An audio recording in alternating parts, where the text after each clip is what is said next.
धक करे है करे जहवा दर्द उठा दिलवा में जो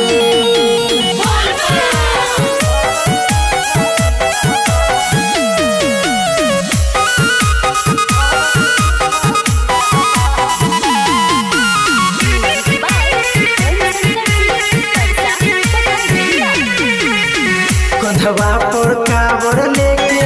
बनल होल कबरिया दूर दूर ताकत हिकना आवे है नजरिया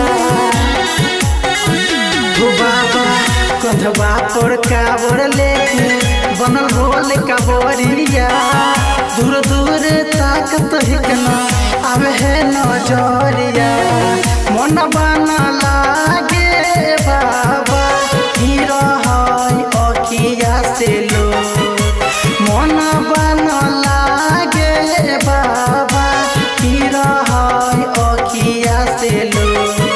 धक धक करे है करे जहवा दर्द उठा दिलवा में जो धक धक करे है करे जहवा दर्द उठा दिलवा में जो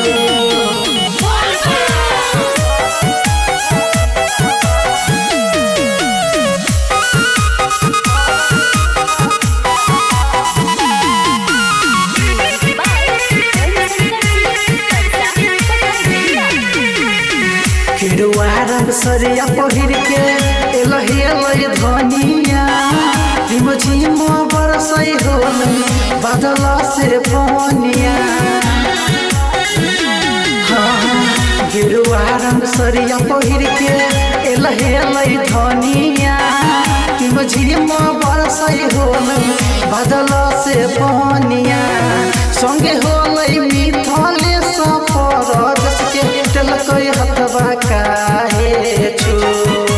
संगे होलै मिथले सफर के टलकई हथवा काहे